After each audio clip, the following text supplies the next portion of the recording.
Beberapa waktu yang lalu, di tengah kecemasan dalam menghadapi pandemi COVID-19, dunia dikagetkan dengan sebuah ledakan yang terjadi di kota Beirut, Lebanon.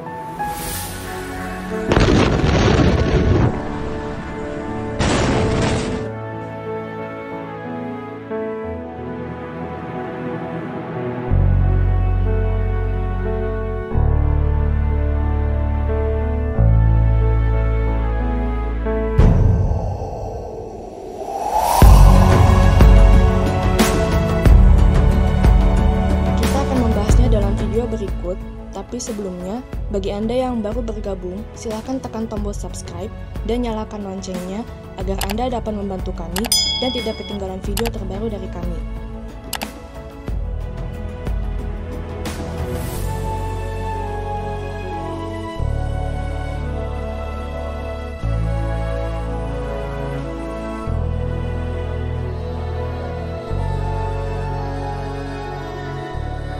Beirut, Lebanon, 4 Agustus 2020 pukul 18:07 waktu setempat. Terjadi ledakan di sebuah pelabuhan utama kota Beirut. Beberapa saat kemudian, terjadi ledakan yang jauh lebih dahsyat yang menghentak mengagetkan seluruh kota. Asap putih raksasa berubah menjadi kemerahan, disertai gelombang kejut yang menghancurkan bangunan di sekitarnya. Gelombang kejut ini meluluh lantahkan bangunan, kaca-kaca gedung, kendaraan, dan semua material yang dilaluinya seperti gelombang kejut sebuah bom berdaya ledak tinggi. Ledakan ini begitu dahsyat hingga terdengar sampai Siprus yang berjarak 250 km jauhnya dari Beirut, meratakan bangunan-bangunan di sekitarnya hingga menyebabkan ceruk atau krater berdiameter 124 meter dengan kedalaman 43 meter. Amonium nitrat adalah bahan baku pupuk berwarna putih yang stabil di suhu ruang. Bahkan beberapa rujukan membuktikan bahwa amonium nitrat sulit atau tidak terbakar di suhu ruang. Kestabilan bahan yang juga digunakan sebagai bahan baku peledak industri ini juga yang seringkali menjadi sumber terjadinya bencana. Padahal menurut GHS Hazard Pictogram atau label penanda bahaya sebuah produk kimia menyatakan bahwa amonium nitrat berbahaya, bahan pengoksidasi, dan dapat meledak. Sedangkan untuk keadaan bahaya dan darurat bila terjadi kebakaran dan sebagainya, ditugaskan dengan NFPA 704 Fire Diamond sebagai rujukan. Yang perlu menjadi perhatian adalah warna kuning level 3 yang mengisyaratkan bahwa bahan ini dapat meledak dengan sebuah inisiasi kuat. Dalam hal ini pemanasan. Juga lambang OX yang artinya dapat meledak bahkan di tempat yang kekurangan oksigen atau wadah tertutup. Penemuan bersejarah di awal abad 20 oleh Fritz Haber dan Karl Bosch telah menentukan peradaban manusia di bidang pertanian dengan ditemukannya amonium. Sumber nitrogennya diambil langsung dari gas nitrogen dari udara terbuka biasa. Sejak itu, dimulailah produksi secara besar-besaran pupuk dari amonium nitrat yang sebelumnya diambil dari bahan baku di alam yang sangat terbatas seperti guano atau kerak kotoran kelelawar. Akan tetapi, melimpahnya bahan sintesis ini justru telah mengakibatkan banyak sekali bencana, seperti ledakan gudang pupuk berbahan amonium nitrat di Tianjin, Cina pada tahun 2015, yang mengakibatkan korban jiwa sebanyak 173 orang, lebih dari 700 orang luka-luka, juga Texas City Disaster pada tahun 1947. Di mana sebuah kargo berisi 2.300 ton amonium nitrat meledak di pelabuhan Texas City yang menimbulkan korban jiwa lebih dari 500 orang, ribuan orang luka-luka, dan menyebabkan kehancuran daerah pelabuhan sampai radius 2 km. Ledakan besar pertama yang terjadi berkaitan dengan amonium nitrat adalah ledakan di pabrik pupuk BASF di Oppau, Jerman pada tahun 1921. Ledakannya terdengar sampai 300 km jauhnya, menyebabkan hampir seluruh daerah Oppau hancur, menimbulkan korban jiwa lebih dari 500 orang, ribuan orang terluka, dan ribuan rumah rata dengan tanah.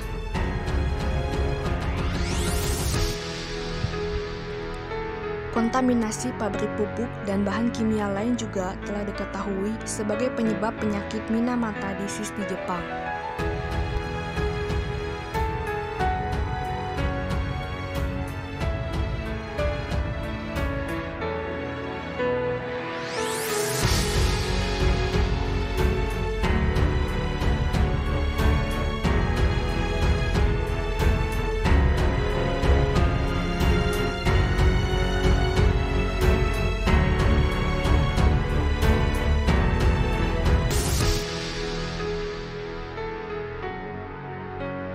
Salah satu gas yang terkenal sangat beracun adalah gas sarin yang pertama kali ditemukan oleh Gerhard Schroeder dalam penelitiannya untuk mencari sebuah pestisida yang dapat membantu petani sehingga mengatasi kelaparan di dunia.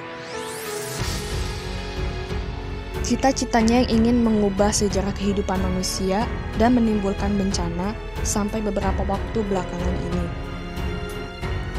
Mulai dari penggunaan di Perang Irak-Irak, tragedi gas sarin di kereta bawah tanah Tokyo, Jepang, hingga digunakannya gas ini pada perang sipil di Syria beberapa waktu lalu. Tetapi bencana yang diakibatkan oleh gas beracun terbesar mungkin adalah yang terjadi pada tragedi Bhopal di India, di mana meledaknya sebuah pabrik pestisida Union Carbide yang memproduksi safir telah mengakibatkan ribuan orang keracunan gas yang sangat berbahaya yaitu NIC atau metil isosianat, menimbulkan korban jiwa lebih dari 3.700 orang dan 16.000 orang terkena dampak keracunan gas beracun.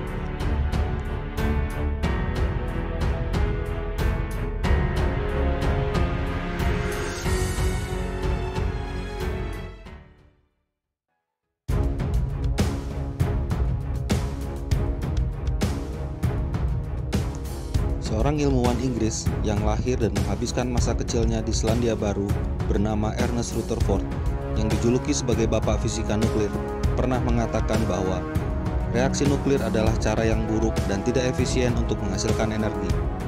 Dan orang yang sedang mencari sumber energi dari perubahan atom atau reaksi nuklir adalah omong kosong. Tetapi kemudian Enrico Fermi, seorang ilmuwan Amerika kelahiran Italia, membantah anggapan ini dengan menciptakan sebuah reaktor energi nuklir pertama di dunia yang dinamakan Chicago Pile 1 bersama rekan kerjanya Leo Szilard, seorang ilmuwan Amerika kelahiran Hungaria. Mereka menemukan reaksi berantai nuklir.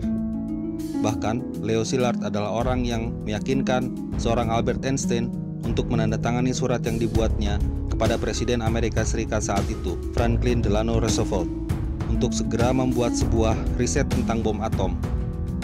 Dengan demikian, dimulailah sebuah riset tentang bom atom yang kemudian lebih dikenal dengan nama Manhattan Project.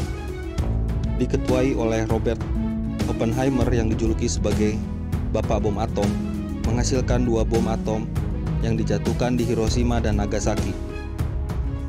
Kedua bom atom ini memaksa Jepang untuk menyerah tanpa syarat kepada sekutu. Korban jiwa yang jatuh di pihak Jepang lebih dari 220.000 orang.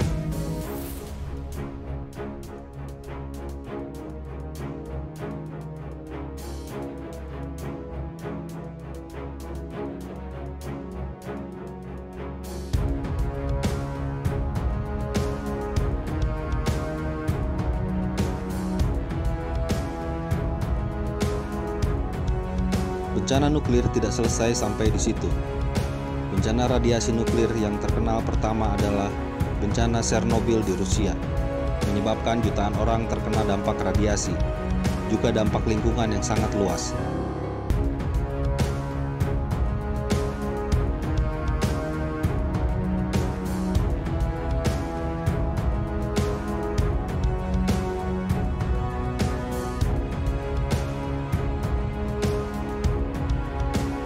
Bencana radiasi nuklir berikutnya terjadi di Fukushima, Jepang. Ketika Jepang dilanda gempa bumi disertai tsunami pada 11 Maret 2011, yang menyebabkan kerusakan sistem pendingin pada reaktor nuklir, yang akhirnya menyebabkan ledakan di beberapa reaktor. Sehingga radiasi dari dalam reaktor tersebar luas, yang memaksa beberapa kota atau daerah tersebut dievakuasi.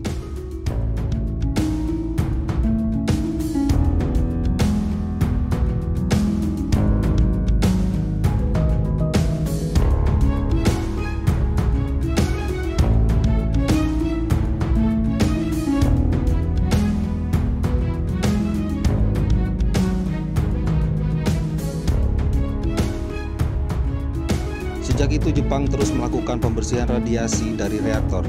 Pembersihan ini adalah sebuah usaha yang sangat besar dan masih dilakukan sampai hari ini untuk mengurangi dampak radiasi dari reaktor tersebut sampai 30 hingga 40 tahun ke depan.